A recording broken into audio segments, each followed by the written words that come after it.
አርበኛ ዘመነ ካሴ ከሰሞኑ እጅ እየሰጡ ስላሉ ፋኖች መግለጫ ሰጡ። አርበኛው እንጦጦ ደርሰንም የሚከዳ ይኖራል ሲሉ ተደምጠዋል። በሌላ በኩል ጀነራሉ የፋኖ አመራሮች ድንበር ላይ ተደብቀዋል ሲሉ ተደምጠዋል። ሁለቱንም መረጃዎች በዝርዝር እንመለከታቸዋለን።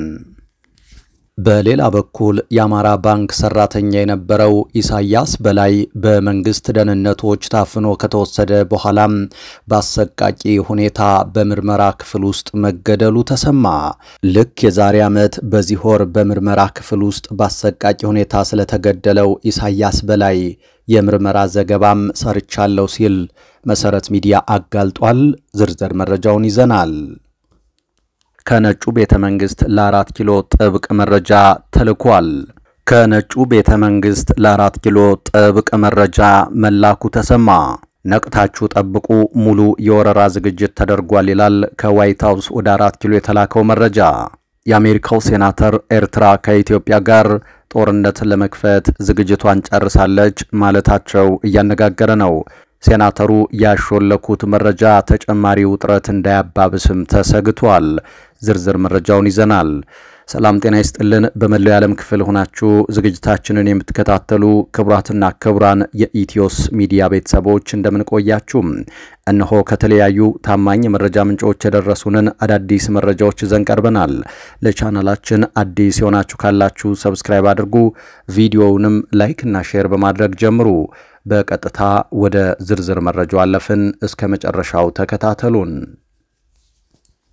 የፋኖ አመራሮች ድንበር ላይ ተደብቀዋል አሉ ጀነራሉ። አርበኛ ዘመነ ካሴ ደግሞ ከአዲስ አበባ እንጦጦም ይከዳል ሲሉ ተሰምተዋል። በክልሉ የተለያዩ አካባቢዎች የሚደርሱ ጥቃቶች አሁንም እንደቀጠሉ ናቸው።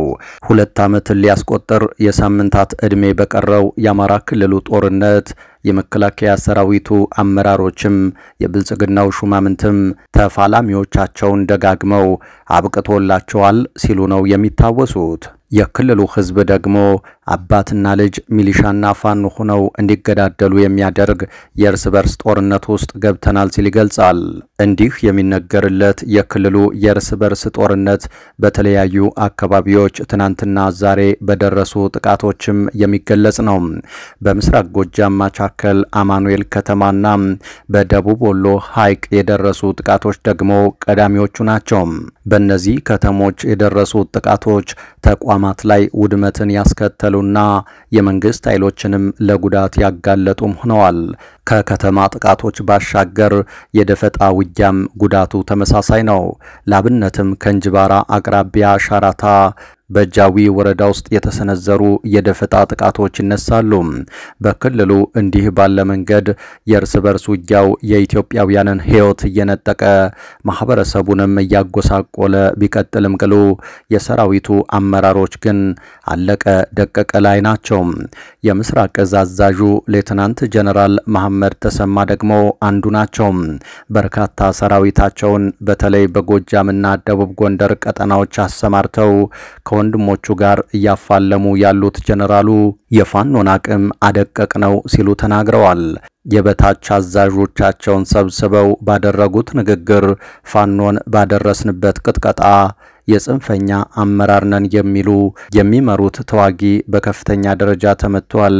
የጠላት የውጊያ አደረጃጀት ፈርሷል።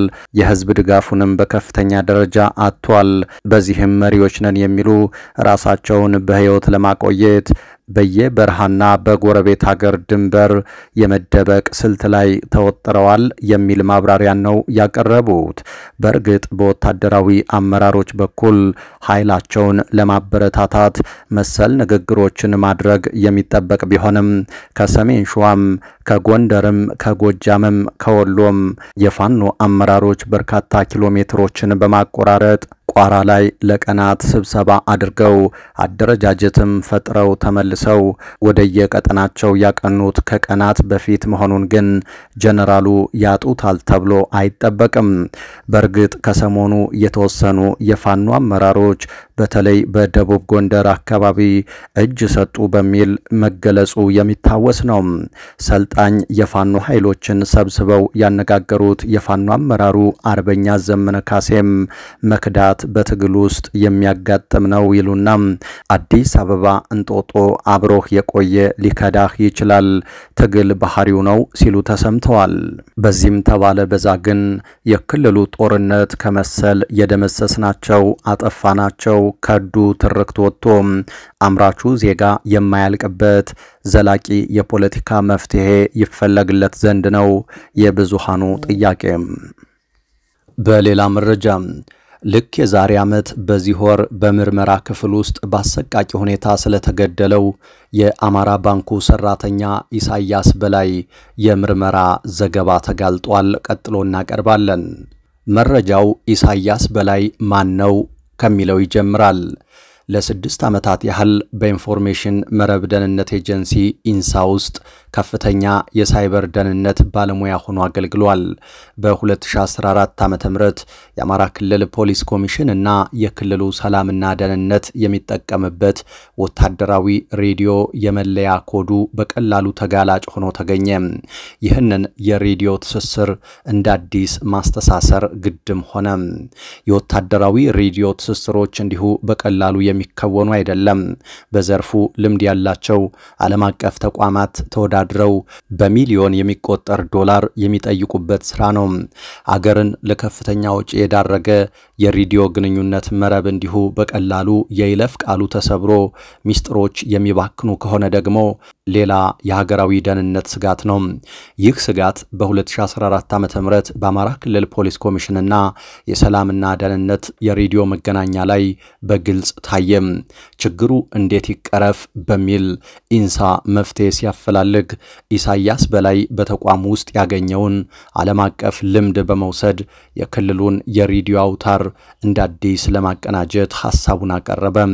ኢንሳ 7 አባላት ያሉት የባለሙያዎች ቡድን አዋቅሮ ኢሳያስን የቡድኑ መሪ አድርጎ ወደ አማራ ክልል ሸኘው።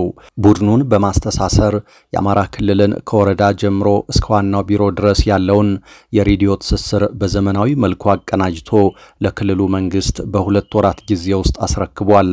ኢሳያስ ዛሬ በህይወት ባይኖርም የክልሉ ፖሊስ ኮሚሽንና የሰላምና ደህንነት ቢሮ እስከ ወረዳ ድረስ የሚጠቀሙበት የሬዲዮ መገናኛ መረብ በዚህ ድንቅ ወጣት እየተሳሰረ ነው።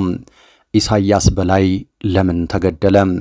የአማራ ክልልን የሬዲዮ መገናኛ አውታር አቀናጅቶ ከተመለሰ ከ2 ወር በኋላ አንድ ቀን ጧት 4 ሰዓት ላይ ቢሮ ከመግባቱ የኢንሳ የውስጥ ደህንነትና ጥበቃ ኃላፊ የኢሳያስን መታወቂያ ቀማው። በኢንሳ ተቋም ውስጥ የውስጥ ደህንነትና የጥበቃ አባል የሰራተኞችን መታወቂያ ቀምቶ ከወሰደ ቢሮ መግባት የተከለከለ ነው። ኢሳያስም ለምን መታወቂያው እንደተወሰደበት ቢሮ ገብቶ ኃላፊውን መጠየቅ አልቻለም። ከስራ እንዳሰናበቱት ቆጥሮ ሌላ ስራ ማፈላለግ ያዘ። ከወራት በኋላ አማራ ባንክ ተቀጥሮ ለ2 ዓመታት ያህል በሙያው እየሰራ ባለበት ወቅት ሚያዝያ 23 ቀን 2016 ዓ.ም ከምሽቱ 2 ሰዓት ተኩል የፌደራል ፖሊሶች ያለ ፍርድ ቤት ትዕዛዝ ትፈለጋለህ በሚል ይዘውት ወጡም። በማግስቱ ባለቤቱና የቅርብ ቤተሰቦቹ አዲስ አበባን ሲያካልሉ ውለው ማታ አዲስ አበባ ሜክሲኮ በሚገኘው የፌደራል ፖሊስ ወንጀል ምርመራ ቢሮ አገኙት። በምን ጠርጥረው እንዳሰሩትም እርሱም አላወቀም። ከ2 ቀን በኋላ ከ14 ተጠርጣሪዎች ጋር ወደ አፋር ክልል ሰመራ ጉዞ ተጀመረ። ሰመራ ከተማ መግቢያው አካባቢ አንድ የግለሰብ ግቢ ውስጥ እንዲገቡ ተደርገው በዕለቱ ከምሽቱ 4 ሰዓት እስረኞቹ በየተራ እየተጠሩ በመርማሪዎቹ ይጠየቃሉ። የኢሳያስ ተራ ደረሰ ይላል ከኢሳያስ ጋር አብሮ የነበረ ስሙን እንዳይገለጽ የጠየቀ አንድ ወጣት። እኔ ይላል ይሄው ወጣት 4 መርማሪዎች በየተራ እየተነሱ እውነቱን ተናገር እያሉ በጥፊና በርግጫ እየደበደቡ አድክመውኛል። በዛ ላይ እጅግ ይሞቃል። መቆም አቅቶኝ ተዝለፍልፌ ወድቄያለሁ። እጅና እግሬን ይዘው በሩ ላይ ጣሉኝ። ኢሳያስን ይዘውት ሲመጡ ይታየኛል። ሊቢያ ውስጥ በአሽከርካሪዎች እንደታረዱት ወጣቶች ጀርባውን ጨምድደው ወደ ታች ደፍቀው ይዘውት ገቡም። እጁን ወደ ኋላ ዙረው በካቴና አስረውታል። ወደ ግድግዳው ፊትህን አዙር ሲሉት ይሰማኛል በማለት የሚያስታውሰውን ምልልስ እንዲህ ያስረዳል። ማነው ስምህ? ኢሳያስ በላይ። የት ነው የተወለድከው? ጎንደር። ለምን እንደታሰርክ ታውቃለህ? አላውቅም። ምን አባህ ሆነህ ነው የማታውቀው? ሌሎቹ እየደበደቡት አንዱ ይጠይቃል። ለምንድን ነው የማታውቀው? አላውቅም። ከቤቴ ነው ይዘውኝ የመጡት። ከፋኖች ጋር ምን ነበር ስታወራ የነበረው? ከማንም ጋር አውርቻ አላውቅም። ስልካችሁ እንዳይጠለፍ ምን አድርጉ ነው ስትላችሁ የነበረው? አሁንም የእርግጫና የጥፊ ድምፅ ይሰማኛል። ይናገራል ቆይ ሲል አንዱ ገላጋይ ሆኖ ተከሰተ። በሕይወት መኖር ከፈለክ ተናገር ካልሆነ ይልና እዚህ ማልገልጸውን ከባድ ቃላት ይናገሩታል።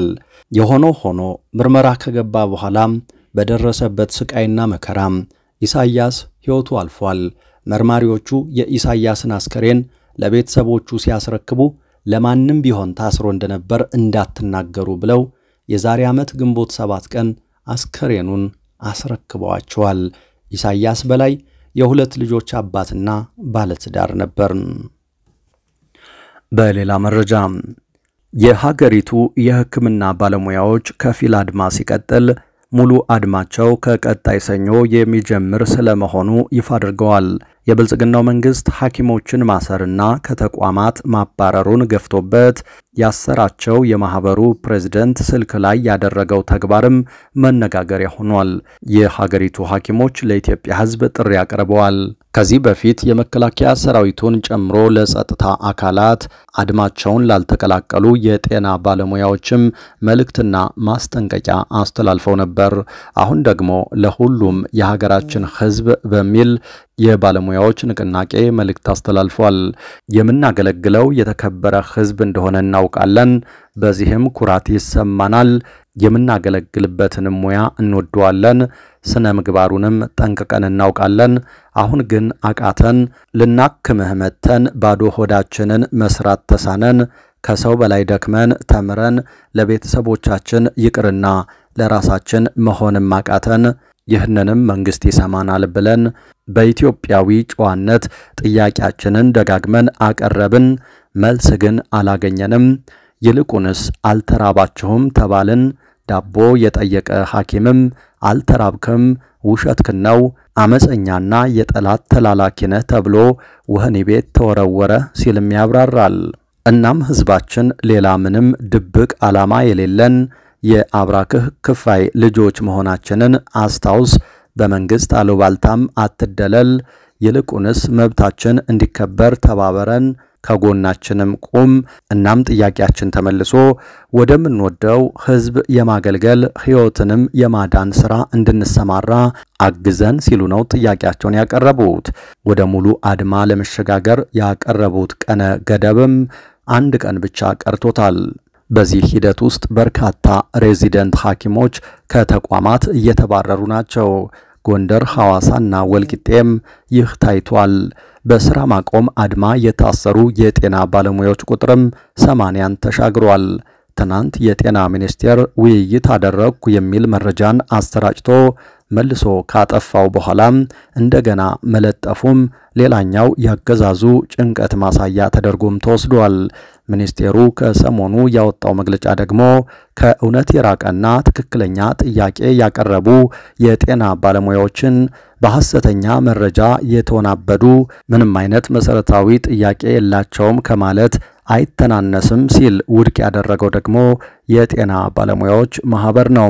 ምንም እንኳን ባለም አቀፉ ሰራተኞች ተቋምና በህገ መንግስቱ የመደራጀትና አድማ የመምታት መብት የተፈቀደ ቢሆንም የጤናው ዘርፍ ወሳኝና አድማ ከማይደረግባቸው ተቋማት አንዱ መሆኑን በመግለጫው ላይ ጠቅሷል ያለው ማህበሩ ይህ የተገለጸው የግል ሰራተኞች ላይ በወጣው የአሰሪና ሰራተኛ አዋጅ ላይ እንጂ በመንግስት ሰራተኞች አዋጅ ላይ የተቀመጠ አይደለም። ይህ ወሳኝ ነው ከተባለ ታዲያ እዚህ ላይ ለሚሰሩ የጤና ባለሙያዎች ወሳኝ ባይሆን እንኳን እንዴት መሰረታዊ ፍላጎታቸውን በማሟላት አያሳዩንም የሚል ጥያቄን ሰንዝሯል። በሌላው መረጃ ነቅታችሁ ጠብቁ ሙሉ የወረራ ዝግጅት ተደርጓል። ከነጩ ቤተ መንግስት ለ4 ኪሎ የደረሰው ጥብቅ መረጃ። የአሜሪካው ሴናተር ኤርትራ ከኢትዮጵያ ጋር ጦርነት ለመክፈት ዝግጅቷን ጨርሳለች ማለታቸው እያነጋገረ ነው። ሴናተሩ ያሾለኩት ወታደራዊ መረጃ ተጨማሪ ውጥረት እንዲነግስ አድርጓል። በጠዋቱ የ4 ኪሎ በርን ያንኳኳው የትራምፕ መራራ ማስጠንቀቂያ አነጋጋሪ ሆኗል። የአስመራን የጦር ዝግጅትና የወረራ ዕቅድ የሚጠቁም ነው የተባለው ያልታሰበ ጥብቅ ወታደራዊ መረጃ የደረሳቸው ጠቅላይ ሚኒስትር አብይ አህመድ የጦር አዛዦቻቸውን ለአስቸኳይ ስብሰባ መጥራታቸውም ተነግሯል። የአፍሪካ ቀንድ አሁናዊ ሁኔታ እንደ በርበሬ በሩቁ አሜሪካና አውሮፓን ማስነጠሱን የቀጠለ ሲሆን የቀይ ባህር አካባቢ ውጥረት አሳስቦኛል ያለው የትራምፕ አስተዳደር በአቋራጭ ወደ 4 ኪሎ የመጣው ስልክ ኢሳያስን ማስከፋቱ አይቀርም ተብሏል። አሜሪካ ሰሞነኛ ትኩረቷን ምስራቅ አፍሪካ ላይ አድርጋለች። ቀጠናውን የተመለከቱ ተከታታይ ውይይቶችና የግምገማ ሪፖርቶች እየቀረቡ ጠንከር ያሉ ዝርዝር ውይይቶች እየተካሄዱ መሆናቸውን የሚጠቁሙ መረጃዎች ከወደ ነጩ ቤተ መንግስት እየወጡ ሲሆን በይበልጥ የቀይ ባህር ደህንነትን ስጋት ላይ የሚጥል ጦርነት እየመጣ ስለመሆኑ ወደ 4 ኪሎ ጠንከር ያለ ማስጠንቀቂያ ስለመድረሱ ተሰምቷል። ከሳምንቱ መጀመሪያ ቀናት ጀምሮ በሴኔትና የሕግ መወሰኛ ምክር ቤት የውጭ ጉዳዮች ቋሚ ኮሚቴ በኩል የአፍሪካ ቀንድ ፖለቲካዊና የጸጥታ ሁኔታ ላይ ያተኮሩ 3 ወሳኝ ስብሰባዎች መካሄዳቸው የቀጠናው ውጥረት አሜሪካን በከባዱ እንዳሳሰባት አመላካች ነው የሚሉ የዲፕሎማቲክ ምንጮች የኢሳያስ አፈወርቂን የወረራ ዕቅድ የተመለከተ ጥብቅ ወታደራዊ መረጃዎች ከስብሰባው አጀንዳዎች መካከል እንደሚገኙበት ገልጸዋል።